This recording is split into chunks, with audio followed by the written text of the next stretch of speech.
Hello students, welcome to my YouTube channel. आज की इस वीडियो में मैं आपको एक ऐसी ट्रिक बताऊंगा जिससे आप sine 30, cos 60, tan 90, cot 45, cosec 90 आदि त्रिकोणमितीय फलनों के मान आसानी से याद रख पाओगे।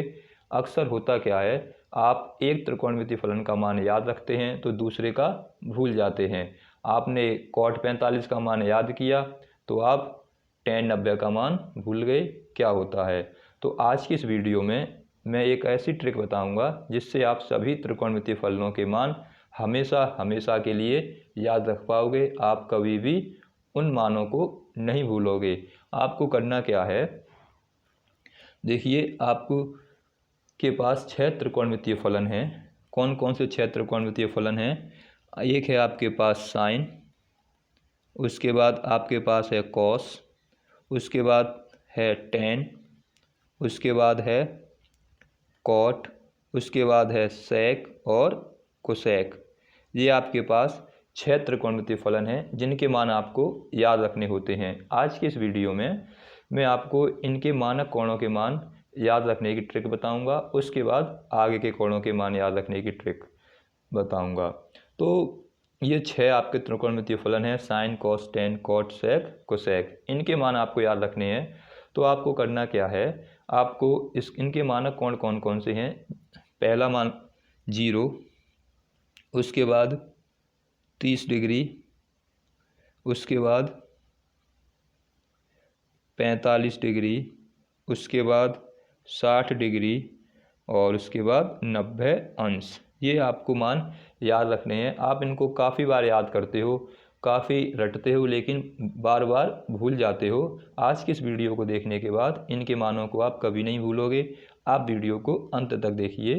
तो साइन 0 का मान कितना होता है, इसका मान कितना होता है, इसका मान कितना होता है, ये मान निकालना मैं आज आपको सिखाऊंगा ट्रिक से। तो साइन 0, 30 आदि का मान निकालने के लिए हम क्या करें, यहाँ क्रम से लिख दें 0, फिर 1, फिर 2, फिर 3 और 4। इस तरह से सभी के नीचे क्रम से लगा दें। उसके बाद क्या करना है, उसके बाद हमें इनका वर्गमूल लेना है। यानी इनका वर्गमूल ले लो। 0 का वर्गमूल, 1 का वर्गमूल, 2 का वर्गमूल, 3 का वर्गमूल और 4 का वर्गमूल। सबका हमें स्क्वायर रूट लेना है। उसके बाद प्रत्येक में क्या करना है, प्रत्येक में 2 से भाग देना है। सभी में क्या करना है, 2 से भाग देना है। सभी में 2 से भाग देना है। अब 2 से भाग दे दिया, इनको सॉल्व करें तो 0 का वर्गमूल कितना होगा, 0, और 2 का जब भाग देंगे 0 में तो कितना आ जाएगा, 0 ही आएगा। 1/2 है, यानी 1 का वर्गमूल तो 1 रहेगा और 2, ये 2 आ गए। इसी तरह से इस 2 से, यानी जो √2 वाला 2 है, इस वाले 2 से ये 2 कट जाएंगे, 1/√2 बार। ये तो आपको पता ही होगा कि रूट वाली संख्या से बिना रूट वाली संख्या उतनी ही बार कटती है जितना वो है। जैसे √2 है, ये 2 है तो √2 से 2 √2 बार कटेगा। इसका तो वर्गमूल आएगा नहीं, इसको ऐसे ही रहने दो। इसको देखिए, 4 का वर्गमूल होता है 2 और 2 का 2 रहेगा, 2 से 2 कट जाएगा, ये आ गया 1। तो इस तरह से आपको क्या मिला, साइन 0 का मान 0, साइन 30 का मान 1/2, साइन 45 का मान 1/√2, साइन 60 का मान √3/2 और साइन 90 का मान 1। इस तरह से आपको पहले मानक फलन साइन के मानक कोणों के मान मिल गए। साइन 0 का मान मिल गया, साइन 30 का मान मिल गया, 45 का मान मिल गया, 60 का मान मिल गया और 90 का मान मिल गया। हमने किया क्या, पहले 0 लिखा, फिर 1, फिर 2, फिर 3, फिर 4 क्रम से लिख लिए थे।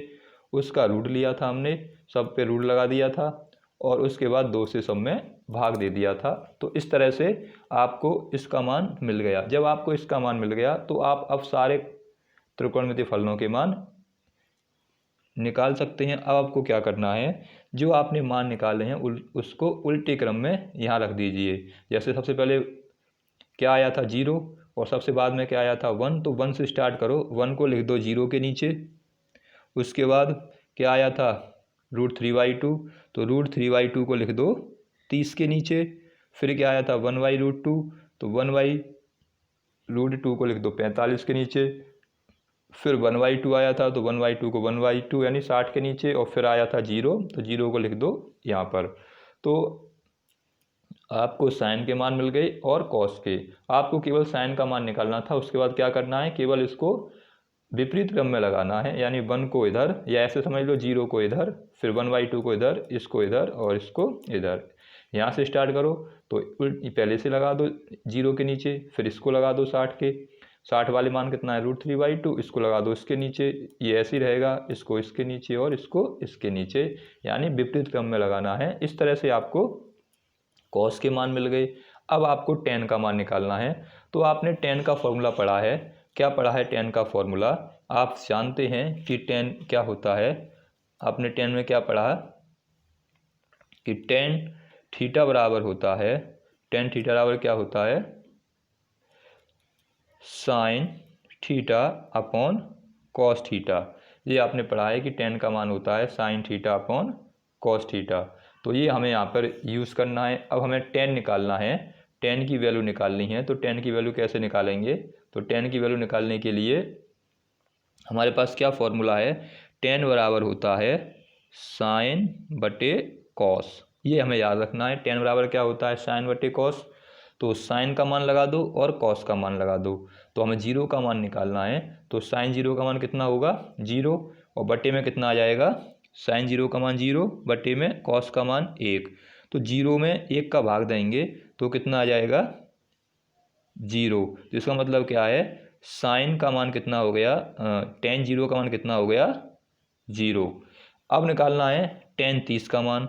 तो इसका मान कितना है, साइन का 1/2 है, ये 3/√3/2, इसका डिवाइड देना है। तो 1/2 में किसका भाग देना है, भाग देना है √3/2 का। तो इसका जब भाग देंगे तो इसका कितना आ जाएगा 1/√3।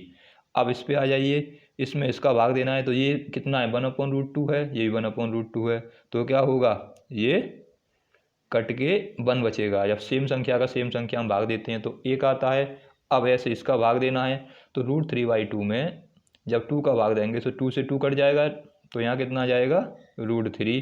अब देखिए 1 में भाग देना है 0 से, तो जब किसी संख्या में 0 से भाग देते हैं तो वो कितना आता है, अपरिभाषित इनफाइनाइट आता है। इस तरह से आपने tan के मान भी निकाल लिए।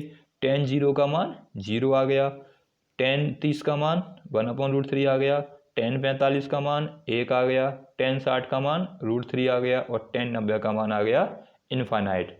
तो इस तरह से आपने tan के 90 तक सारे मान निकाल लिए। अब आपको क्या करना है, अब आपको निकालना है cot का। तो cot का आपने फॉर्मूला पढ़ा है, क्या फॉर्मूला पढ़ा है cot का, कि cot थीटा बराबर होता है 1/tan थीटा। ये आपने पढ़ा है कि cot थीटा क्या होता है, cot थीटा बराबर होता है 1/tan थीटा, यानी cot बराबर 1/tan। cot tan का रेसिप्रोकल होता है, उल्टा होता है। तो अब आप इसका जब मान निकालेंगे तो कैसे मान निकाल सकते हैं, तो आप चाहो तो इनको भी पलट के लिख सकते हो या फिर भाग लगा के निकाल सकते हो। तो पलट के लिखना आसान है। तो जैसे यहाँ पे कितना आया इनफाइनाइट, जैसे यहाँ लिखा था तो यहाँ लिख दो इनफाइनाइट। तो cot 0 का मान कितना हो गया, अपरिभाषित हो गया, इनफाइनाइट हो गया। फिर कितना आया था √3, तो यहाँ लिख दो √3। इसका मतलब क्या हुआ कि आपने cot 30 का मान भी निकाल लिया। इसके बाद यहाँ कितना आया था 1, तो यहाँ 1 ही रहने दो। इसके बाद इधर आया था 1/√3, तो आपने क्या किया, अब cot 60 का मान भी निकाल लिया 1/√3। इसी तरह से cot 90 का मान, tan 90 का मान 0 आया था, तो यहाँ आ जाएगा 0। तो इस तरह से आपने cot 0, cot 30, cot 45, cot 60 और cot 90 के मान भी निकाल लिए। अब क्या बचा, आपके पास sec बचा है, एक cosec बचा है। अब इसका मान निकालना है। तो आपने पढ़ा है sec क्या होता है, sec होता है 1/cos होता है। तो इसका मतलब क्या है, sec cos का रेसिप्रोकल है। तो उनको हमें क्या करना है, पलटते हुए लिखना है। तो 1 का 1 करेंगे, यानी उल्टा लिखेंगे इसको, इसका रेसिप्रोकल लिखेंगे तो 1 का क्या रहेगा 1 ही रहेगा। इसका रेसिप्रोकल करेंगे √3/2 का, तो अब मेरे रेसिप्रोकल में क्या करना होता है, अंश को हर में और हर को अंश में चेंज करना होता है। तो ये हर ऊपर अंश लिखा हुआ है, ये हर लिखा हुआ है, तो हर को ऊपर ले जाएंगे, अंश को नीचे ले आएंगे। तो जो 3/2 लिखा हुआ है वो 2/√3 हो जाएगा। तो यहाँ से आ जाएगा 2√3। ऐसे ही इसका जब मान निकालेंगे तो इसका मान कितना आ जाएगा, यहाँ क्या लिखा हुआ है 1/√2, तो √2 ऊपर पहुँचेगा, 1 में आ जाएगा, 1 का भाग देंगे तो कोई फर्क नहीं पड़ेगा। 1/2 लिखा हुआ है तो हो जाएगा 2/1, तो ये आ जाएगा। इस तरह से 0 लिखा हुआ है, 0 का रेसिप्रोकल 0 ही रहता है, इस पर कोई प्रभाव नहीं पड़ेगा। तो इस तरह से आपने सेक के भी मान निकाल लिए। 0 को क्या लिखना है, 0 लिखा हुआ है 1, तो उसका पलट देंगे तो 1/0 हो जाएगा। तो इसका इन्फानाइट होगा, क्योंकि 0 का रेसिप्रोकल करेंगे तो इन्फानाइट, क्योंकि हमारे पास 0 लिखा हुआ है, 0 को क्या करना है, ऐसे लिख लो 1, अब हमें 1 ऊपर लेके जाना है और 0 नीचे, तो 0 का भाग देंगे तो कितना जाएगा, इन्फानाइट। तो इसका मान हो जाएगा इन्फानाइट। तो इस तरह से आपने इसके मान निकाल दिए। अब आप क्या कर सकते हैं, इनको फिर लगा दो क्रम से विपरीत क्रम में। तो पहले इन्फानाइट है तो यहाँ इन्फानाइट लगा दो, फिर कितना है 2 है तो यहाँ पे 2 लिख दो, फिर कितना है √2 का √2 लिखा रहने दो, यहाँ कितना है 2/√3 तो 2/√3 लिखा रहने दो, और यहाँ कितना है 1 तो ये 1 आ जाएगा। इस तरह से आपने सारे त्रिकोणमितीय फलनों के मान निकाल लिए, कितने, 0 से लेके 90 तक। तो आप इस प्रकार से सारे त्रिकोणमितीय फलनों के मान निकाल सकते हैं, चाहे किसी का भी मान निकालना हो। 90 तक के ये मान इस तरह से आप निकाल सकते हैं। इसको निकालने का एक और तरीका है, इसको सेक क्या होता है, 1/sin होता है, तो 1/sin प्रयोग करके भी इसको लिख सकते हैं। यानी 0 का रेसिप्रोकल इन्फानाइट हो जाएगा, 1/2 का रेसिप्रोकल 2, और इसमें अंश बटे हर है तो हर बटे अंश कर देंगे, यानी ये ऊपर पहुंचेगा तो √2 ही रहेगा, ऐसे ये पलट जाएगा। तो इस तरह से आप सारे त्रिकोणमितीय फलनों के मान निकाल सकते हैं। आपको करना क्या है, आपको केवल यहाँ क्रम से लिखना है, पहले आपको 0, 30, 45, 60, 90 का मान लिखना है। उसके बाद आपको क्या करना है, साइन निकालना है। यहाँ साइन, कॉस, टेन, कॉट, सेक, कोसेक, आपको 6 त्रिकोणमितीय फलनों को लिखना है। उसके बाद आपको यहाँ 0 से स्टार्ट करना है, 0, 1, 2, 3, 4। उसके बाद उन पर स्क्वायर रूट लगाना है, तो इस पर रूट, इस पर स्क्वायर रूट, इस पर स्क्वायर रूट, और फिर सब में 2 से भाग देना है। तो इस तरह से आप त्रिकोणमितीय फलनों के मान निकाल सकते हैं। अगर आपको एक बार में ये समझ में ना आए तो आप वीडियो को पुनः देखें, जिससे कि आप समझ पाएँ और आसानी से त्रिकोणमितीय फलनों के मानों को याद रख पाएँ। जब आपको ये त्रिकोणमितीय फलनों की सारणी याद होगी तो आपको कुछ भी याद करने की ज़रूरत नहीं, आप सीधे ही इनके मान निकाल सकते हैं, सीधे ही इनके मान बता पाएंगे कि किसका मान कितना है। तो इस तरह से मैंने आपको बताया कि आप कैसे इनके मान निकाल सकते हैं, वो भी आसानी से, और आपको ये कभी भूलोगे भी नहीं। अगर आपने एक बार ढंग से समझ लिया तो आपको ये मान हमेशा हमेशा के लिए याद हो जाएंगे। तो इस तरह से मैंने आपको इन त्रिकोणमितीय फलनों के मान निकालना सिखाया। अगले वीडियो में मैं आपको बताऊंगा कि आपने यहाँ तो 90 तक मान निकालना सीखा, अब मैं आपको बताऊंगा कि आगे के साइन 180, साइन 150, 120, 270, 360, जो कितनी भी बड़ी वैल्यू क्यों ना हो, उसका मान कैसे आप निकाल सकते हैं, कैसे आप उनकी वैल्यू फाइंड कर सकते हैं। तो आपको कैसा लगा वीडियो, अगर वीडियो आपको अच्छा लगा है तो आप उसको लाइक ज़रूर करें, और कमेंट बॉक्स में बताएं कि आपको वीडियो कैसा लगा, कमेंट ज़रूर करें। और यदि आपने अभी तक मेरा चैनल सब्सक्राइब नहीं किया है तो चैनल को सब्सक्राइब कर लें। वीडियो देखने के लिए धन्यवाद।